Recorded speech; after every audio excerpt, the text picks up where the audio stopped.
আচ্ছা, কখনো কি ভেবেছেন নাচতে নাচতে মৃত্যু হতে পারে?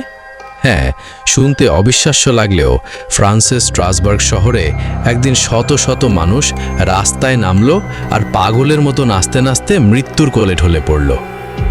আজকে আমরা জানব ইতিহাসের সবচেয়ে অদ্ভুত ঘটনাগুলোর একটি, দ্য ড্যান্সিং প্লেগ অফ 1518। ঘটনাটি ঘটে 1518 সালের জুলাই মাসে।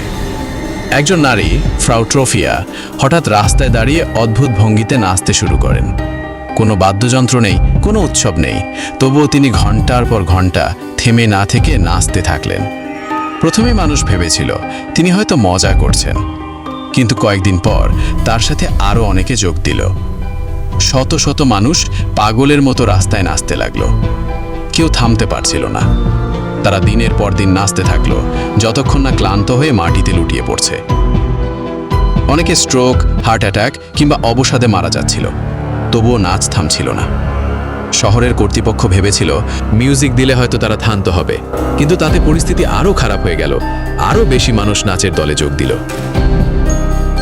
বিজ্ঞানীরা আজও একমত নন কেন এমনটা হয়েছিল।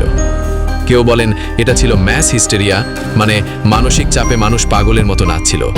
আবার কারো মতে তারা বিষাক্ত ছত্রাক খেয়েছিল, যা হ্যালুসিনেশন তৈরি করে। আবার কেউ কেউ বলেন এটা ছিল ধর্মীয় উন্মাদনা। কয়েক সপ্তাহ পর নাচ থেমেছিল, কিন্তু রহস্যটা আজও অমীমাংসিত। ভাবুন তো, যদি আজও এমন কিছু ঘটে, আপনার মনে কি হয় এর আসল কারণ? কমেন্টে জানাতে পারেন। আর এমন আরও রহস্যময় ঘটনা জানতে চাইলে চ্যানেলটি সাবস্ক্রাইব করুন।